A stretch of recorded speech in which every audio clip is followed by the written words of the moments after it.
So welcome back to Physics 112.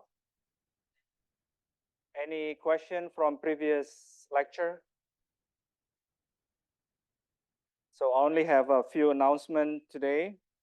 One is that I posted study guides, but the study guides, they don't have answers. Okay. So if you go to modules, and this one will be updated after lecture 8. So let me open this file. And you can, if you click that link, you should see the file open up like this.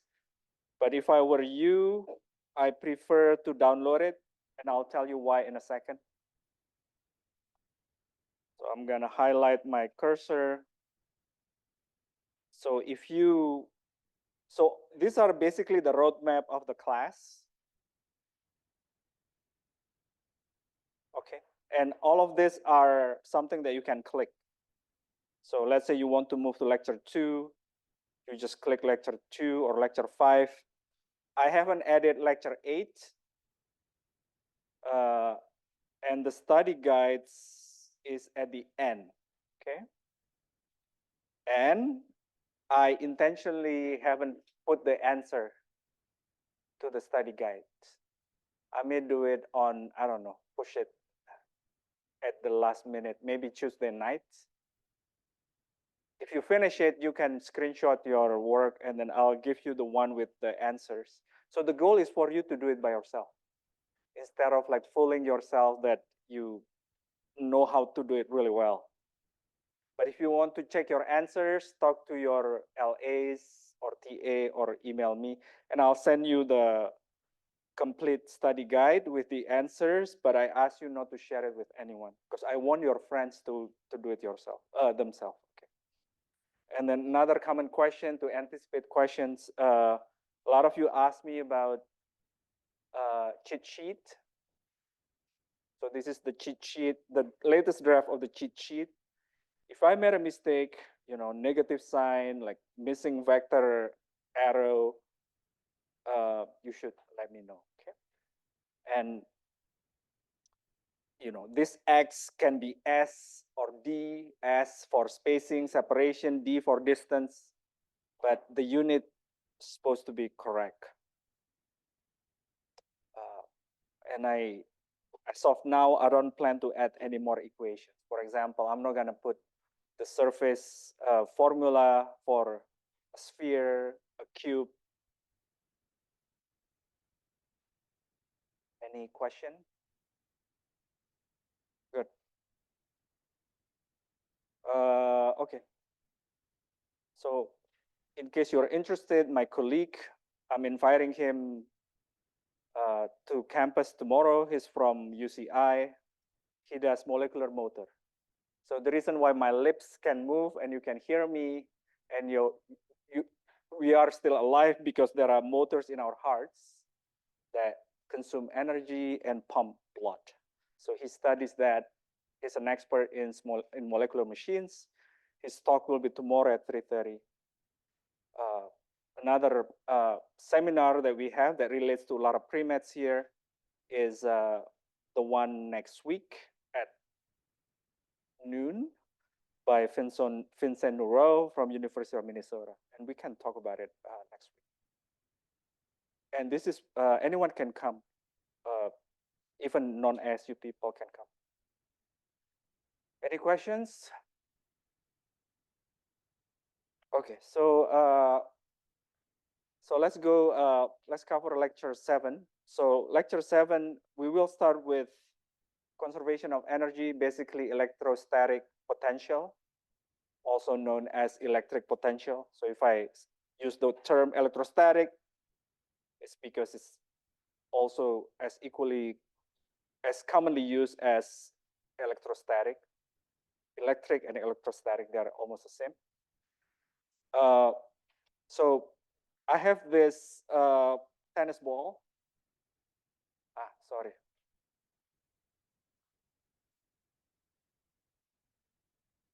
You should have told me. So computer. I have this tennis ball, okay, and I'm gonna hold it at certain height from the floor, okay, and then I'm gonna release it. So this is, not surprisingly, the ball will move, right? And anything that moves, it has what? It has kinetic energy. And all of you know that energy is conserved. Now the question is, where does the kinetic energy come from? Because the ball needs something needs to give, because the sum of all energy should be zero. So when I release this ball, it moves. Where did the ball get the energy? Yeah, from gravitational energy, right? So that's why in physics we call that potential energy. Potential energy of a system is basically an energy that a system has, let's say a ball at this height, that can be converted into other energy. In this case, kinetic energy and like heat and sound. Okay. So today we will talk about all these four concepts, which are familiar with you. One is forces, electric field. There are two new concepts. One is electric potential energy, which we just discussed, and electric potential energy. Okay. So just briefly, electric potential energy is the one that we just discussed before. But so the symbol can be E. In some books, they use U. Electric potential is just an indicator. It's just U for 1 coulomb. So the Q prime here, you can think of it as 1 coulomb. This is no different than if you go to Fry's, I don't know, Mekong or whatever your which grocery store that you go to, you see like the price of a dozen of egg is what, like $3, let's say. So there is a price per unit. In this case, there is energy per unit charge. So the Q prime here, you can think of it as 1 coulomb. And we will talk about electric potential in the next few slides. Okay.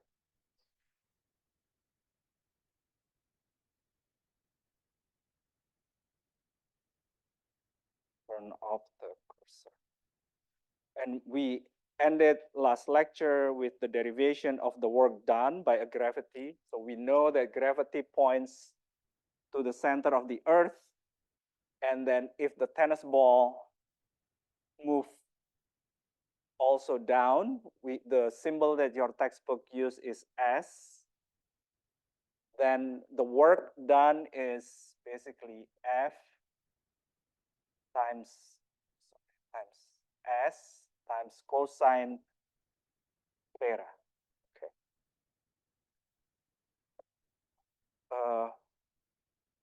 And this cosine theta is the angle between these two vectors. So this is F basically, M times the gravitational acceleration. Okay. And after that, we discussed that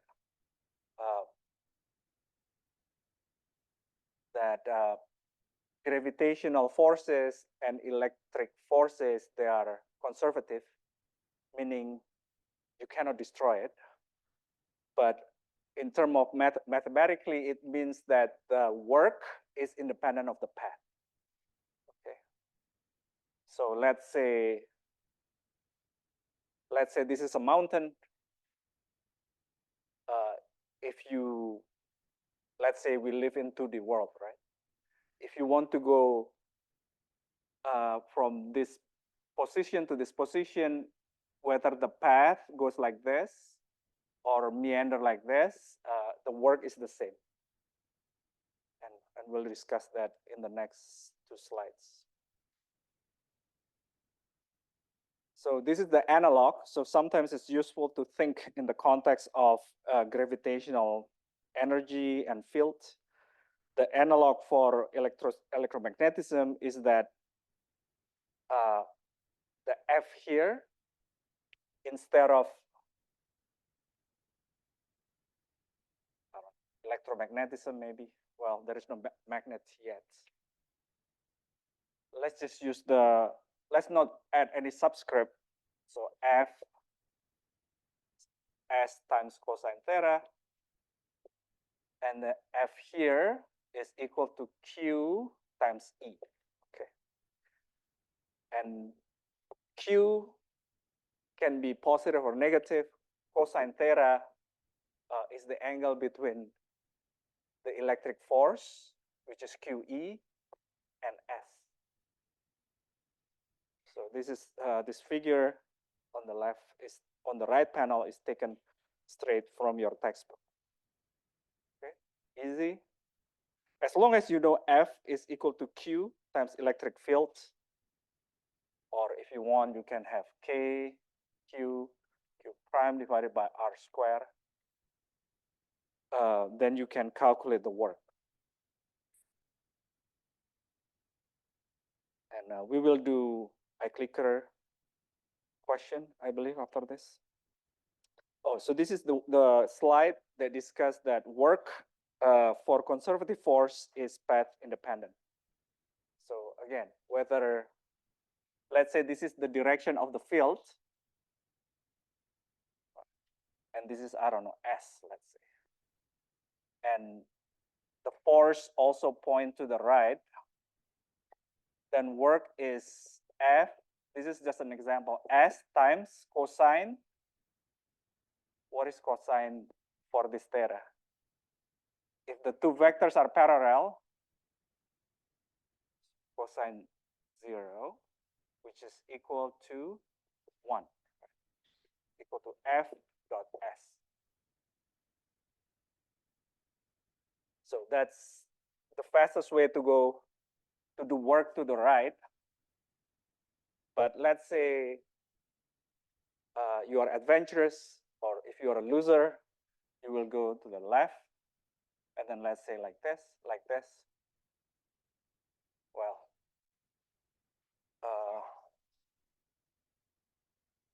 let's use S. Let's say you first go to the left, and then go down for S, go to the right again, and then go like this, right? Okay. So if we go straight, then work is equal to F times S, right? Because cosine theta is 0. But let's say you're adventurous, you choose to move away from the destination. So what is the work done here? F times S times cosine 180, which is negative 1. So this is equal to minus Fs. And this one is F times S times cosine,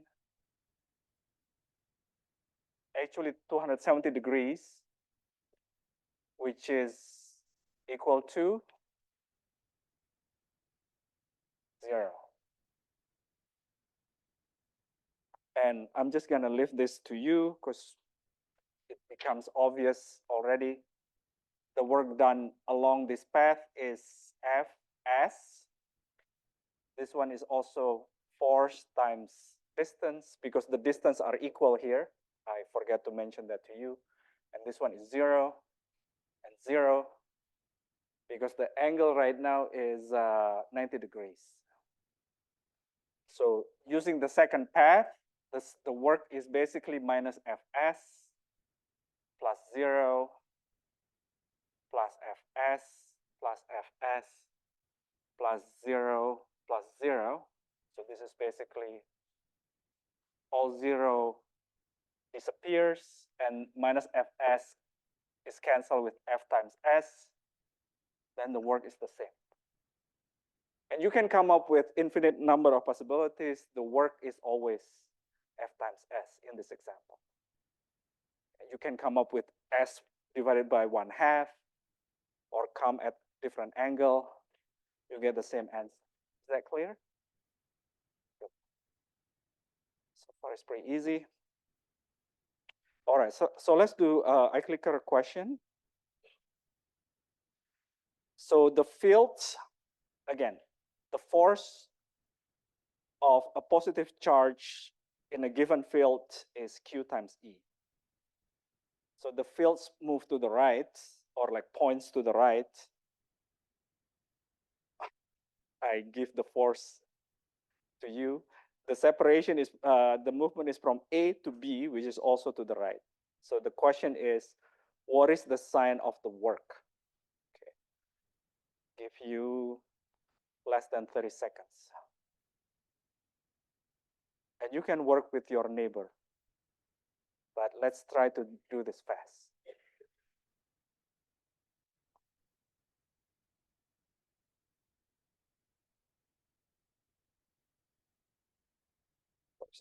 What is your answer, Zaid? Okay, good.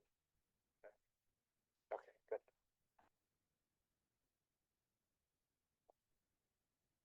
Okay, so basically all of you have answered.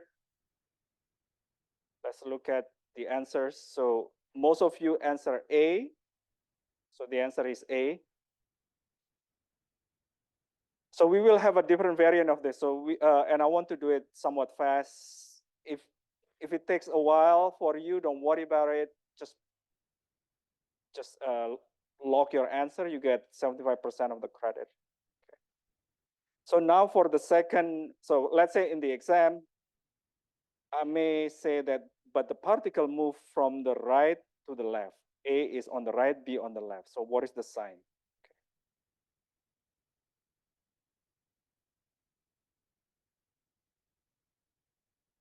So let's spend 20 seconds maybe.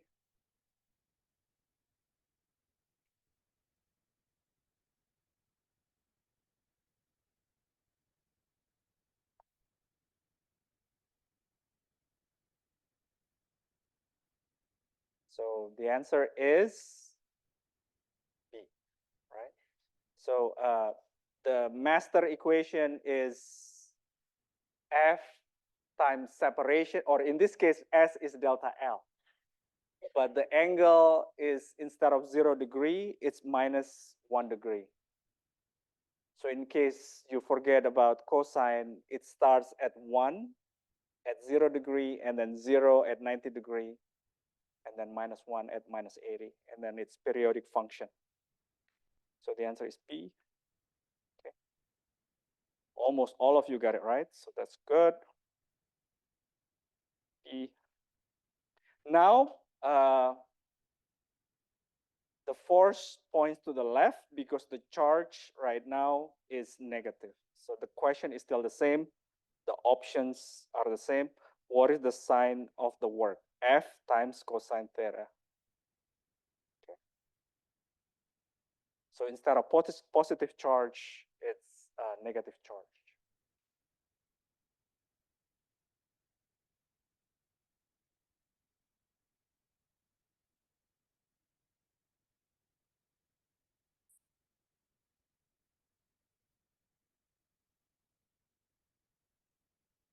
All right, I think all of you already place your answer. One more second. Okay. All right, so let's do it. First, I was being too nice to you. I drew the force. So you even, to do this problem, you don't need to know the charge because I drew the force, right? If we just look at F and delta S or S, then they are parallel. Not only they are parallel, but they point towards the same direction. So theta is equal to 0 or 180 degree? 0. So 0 cosine 0 is 1. So the work, to be exact, is F times delta L times 1, and it's larger than 0. Okay. Any question? I don't remember the next question. So the next question is the same negative charge, the same field, but the particle moved to the right. Okay. So let's spend 30 seconds on this problem. Sorry.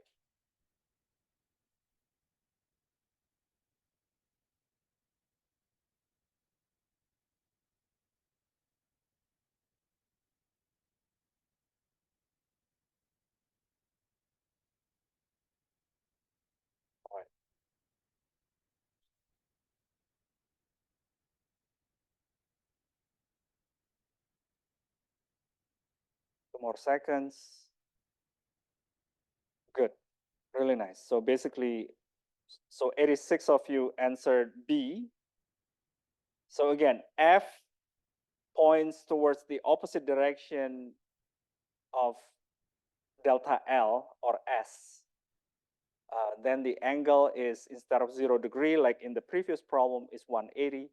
Cosine 180 degree is -1. So the work is negative. Okay. So if you follow the lecture, you know what's coming, right? So the last question is, we return to the positive charge, but the movement is vertical. So the force points horizontally, and then the movement goes down from A to B. Okay. The answer, the question is, what is the work done by the field?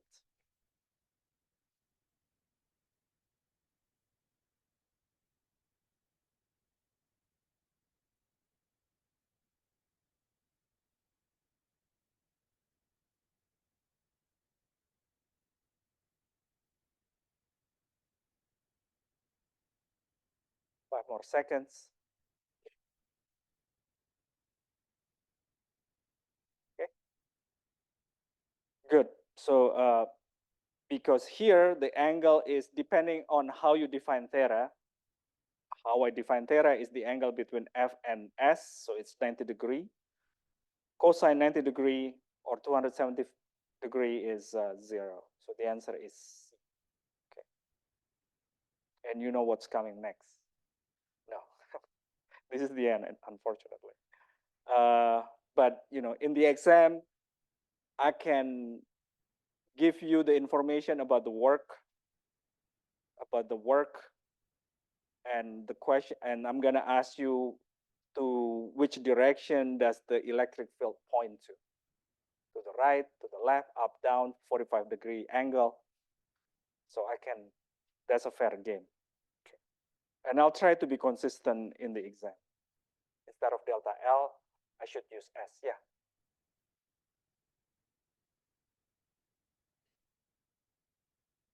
Yeah, good. So I'm going to say something that you should ignore. It depends on the field that you study. In engineering, actually, the sign can be flipped because they care about the machine instead of the system. But in this class, positive work means the source of the force successfully move an object towards the source of the object. So for example, in this case, you need to flip this vertically because sometimes it's easier to think in the context of gravity. Let's say the gravity moves the object to the right, but the objects, because of, let's say there is a person that moved the charge to the left, then the work done by the source is negative because the source wants to pull a thing towards certain direction, but that thing, the system or the charge, moved towards the opposite direction. So that's the reason why the sign is negative. So the sign is meaningful.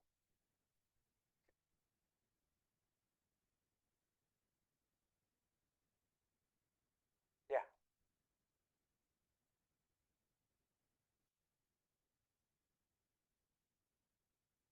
Yeah, I can ask you about the electric field, the movement, the force. Yeah.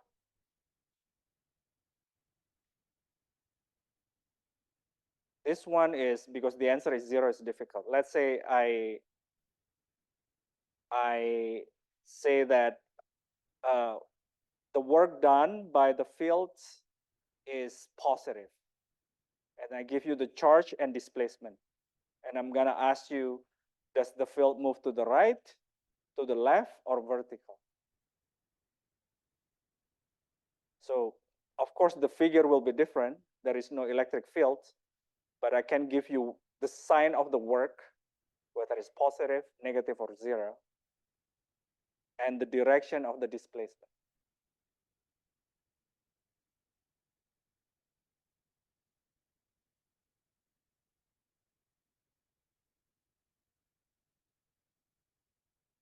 Yeah, so it's actually two steps problem. First, you need to determine F, and based on the charge, you will know whether the field points to the right or to the left. And for those problems, if I know it's a two-step problem, I divide the question into multiple questions, so you get partial credit. So the first one, it's half point. The second one is another half point.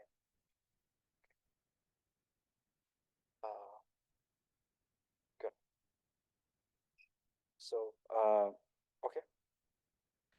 Okay, so it seems that you're asking me about the exam.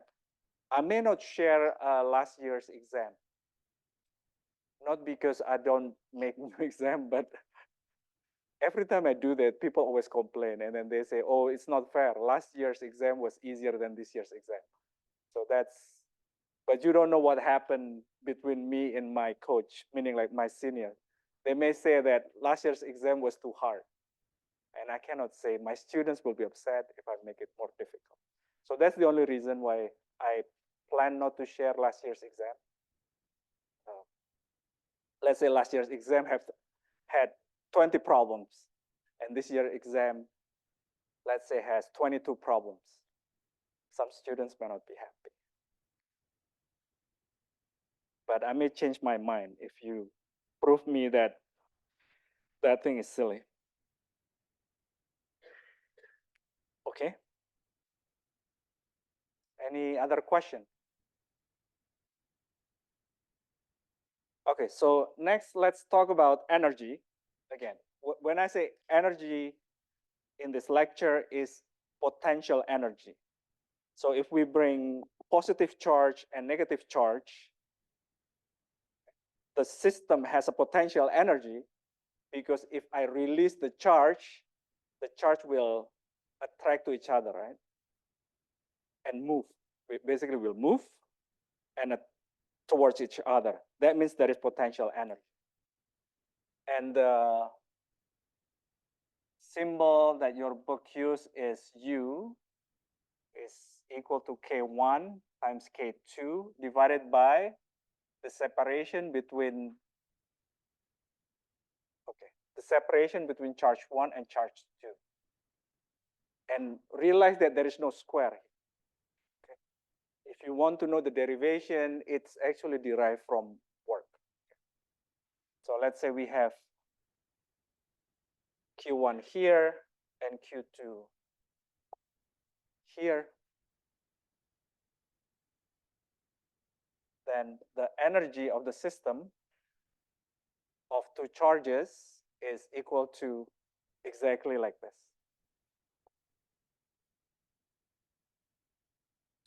So next, let's say you have three charges. How are you going to do that? Okay. The third is positive. Let's say it doesn't have to be symmetric. This is identical to the one on the slide. Then the sum of the energy, then the energy is the sum of the all pairs. So there is one pair here. There is two other pairs like Q1 and Q3 and Q2 and Q3. And Q here doesn't have to be positive. It can be negative. Okay. So for three systems, it will be K, Q, should I do 1, 3 first? Okay, 1, 3. And you don't need to start with 1, 2. You can start with any, because the designation, this indices, it's arbitrary. It's up to you. Okay. 2, 3, R, 2, 3. Okay. So some of you asked, like, why physicists came up with this calculation? Because we did Coulombic repulsion, Coulombic attraction before, basically Coulomb's law. And that thing should be enough to solve any physics problems. Why do we care about the energy? What is the answer? Because we can. Because we want to make exam problems. Turns out that calculating energy is far simpler than calculating forces. Because when you sum forces, you need to know vector addition. But energy, you just sum all pairs. But you cannot do it, you cannot double count. What I mean by that is you count this pair, and you cannot by double counting means it's like this. It's the same thing. So one pair only have to be counted once. So this is wrong, of course, and I'm gonna erase it soon. You cannot do this. K, Q3, Q2, R32. This is identical to the last term. So that's what I mean by double count. Okay. Good.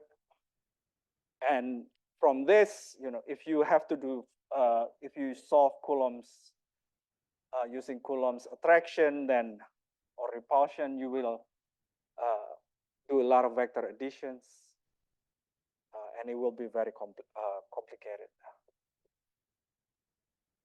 Okay.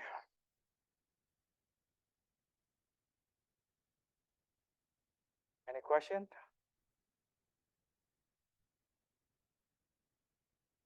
All right. So next is electric potential.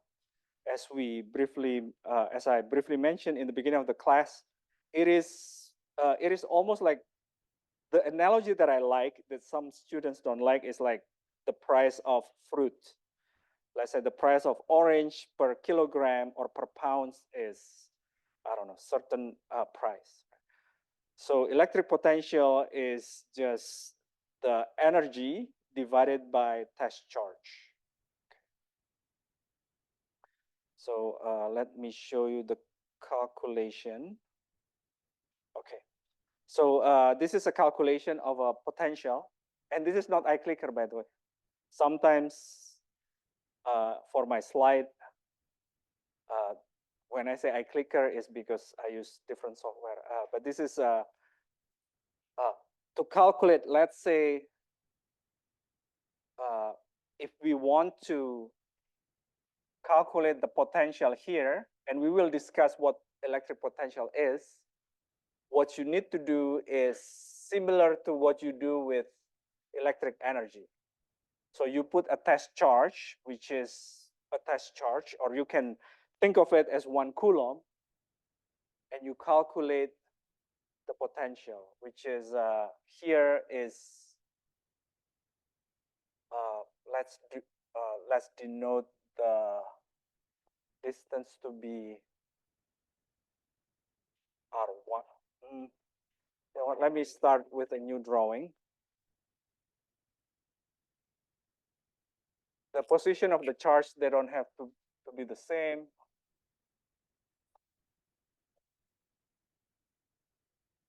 And let's say what is the voltage, what is the potential at this direction, at this position. Then you need to define the distance.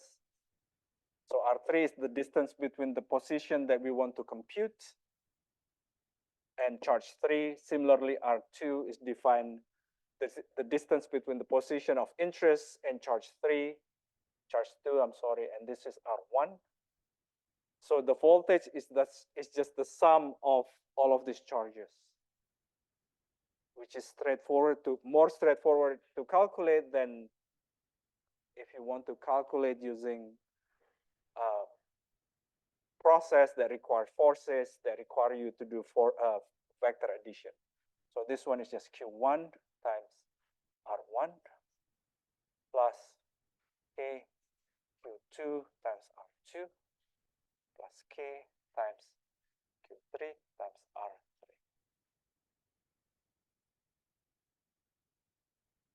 Which is given here. Okay, so let's return to the introduction to electric potential. electric potential, you can view electric potential as the height. Okay, so in gravitational phenomena, like a tennis ball move from higher elevation to lower elevation. But in electromagnetism or in electromagnetism, a charge move from higher potential to lower potential. And you can do the calculation for the unit of the energy is joule, and then the unit of charge is coulomb. So the unit is joule per coulomb, which we call it a volt.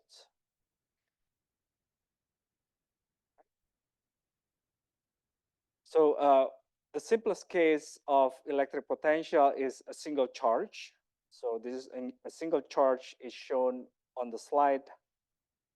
And last week we discussed how to draw electric fields, which is drawn in orange. And electric field of a given position can be calculated by using this calculation. Basically, K times plus Q divided by the distance. So again, the electric field is, as a function of R, is given by K times Q divided by R for this example. Which means if you want to draw a line that gives the same voltage, then the line is a circle. Because a circle is basically a geometrical representation of all points that have the same distance from its centroid, from its center. Okay. So this blue line is all positions that have the same potential. There is a name for it. We call it equipotential surface. The reason why I use the word surface because it's actually a 3D system. Right? We live in a 3D world. So this circle here has higher potential than the neighboring circle that I'm highlighting here. So that's also a fair question in the exam. Which equipotential surface have higher potential? Like whether, let me highlight it, whether it's here or here. And you will be given this formula on the exam, for the exam. Okay. I don't remember what this.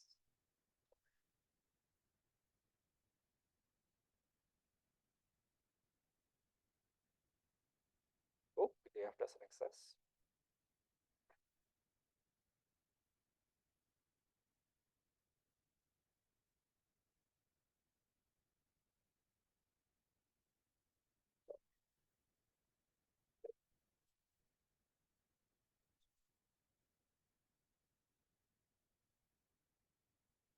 There is a simulation that you can play with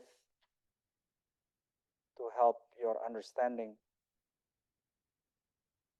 Anyway,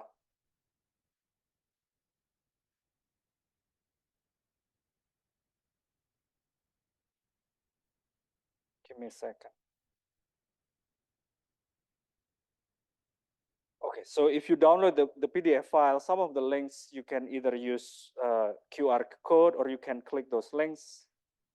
This is a simulation from CU, Colorado.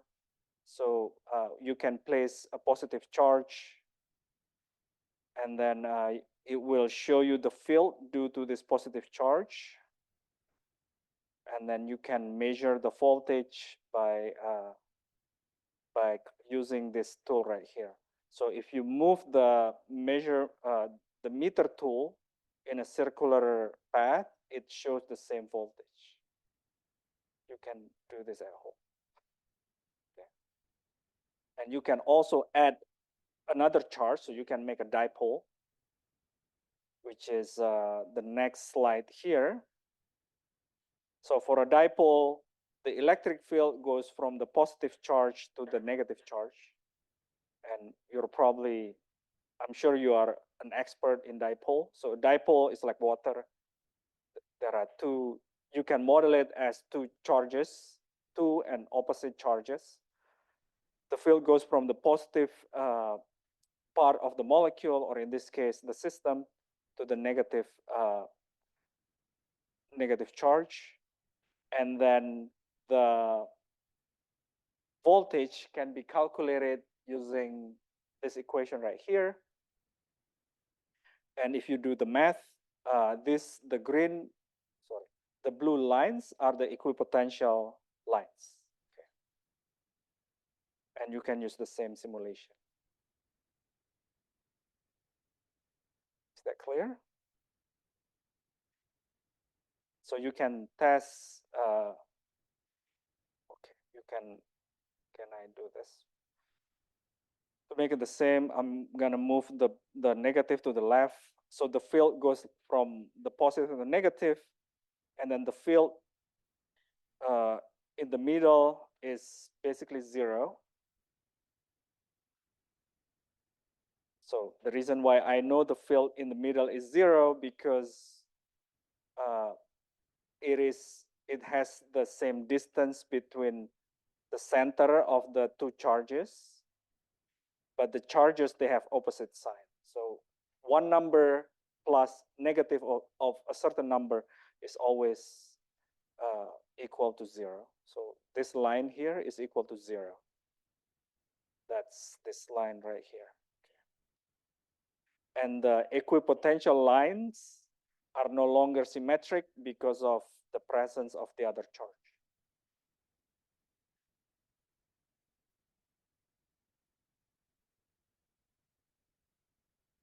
All right, so next we will talk about a capacitor. So next lecture, we will have a demo of a capacitor. So first, one thing for a system with uniform fields, you can calculate the field inside, we call this parallel plate capacitor. The reason why it's a plate, because it's a 3D object.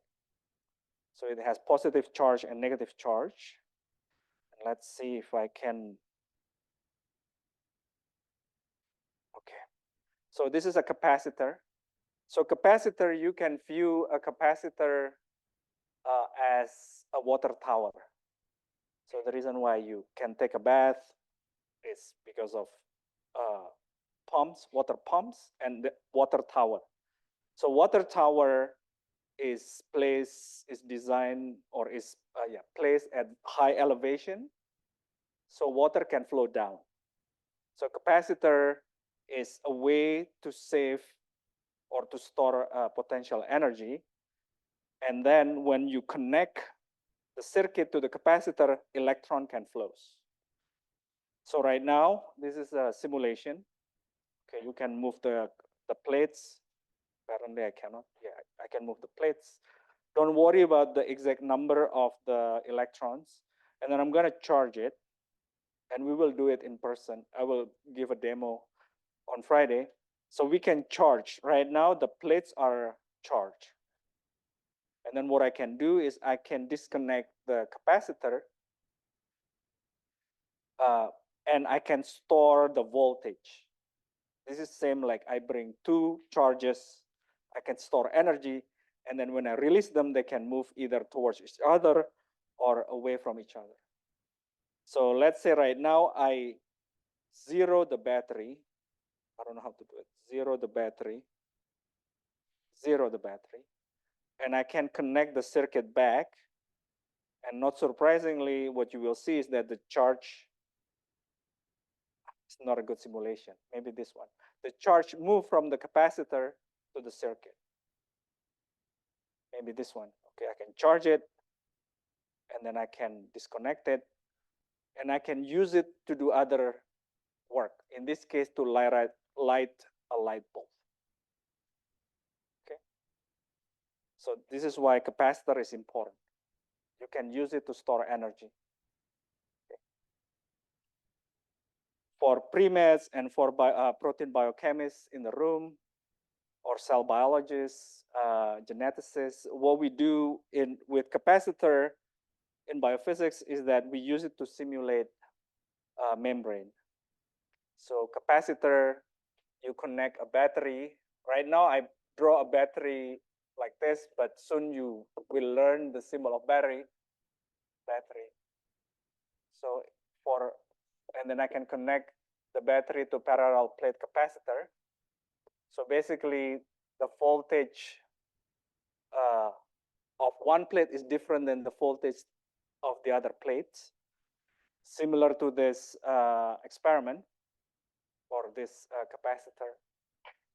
And this one is analogous to membranes.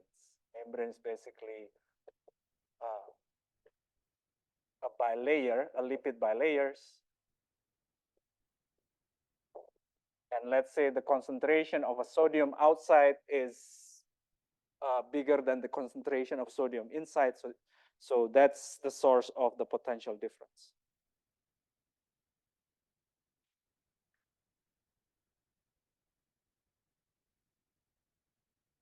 So finally, before we move to, so we can start discussing capacitor on Friday.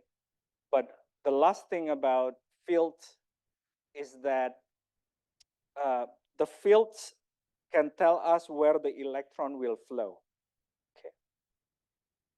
So this is a drawing from your textbook, from perusal, from mastering physics.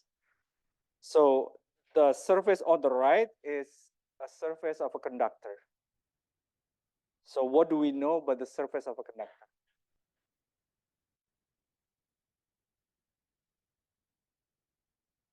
What do we know about the surface of conductor? How many of you start writing notes, start writing lecture notes? Yeah, you at the back. Yeah, you. Good answer. Sorry, I wasn't being clear. The electron can move freely in a metal, but what I'm asking is that yeah, it can move freely such that the electric field is zero, and then after that the electron cannot move because it's already at a steady state.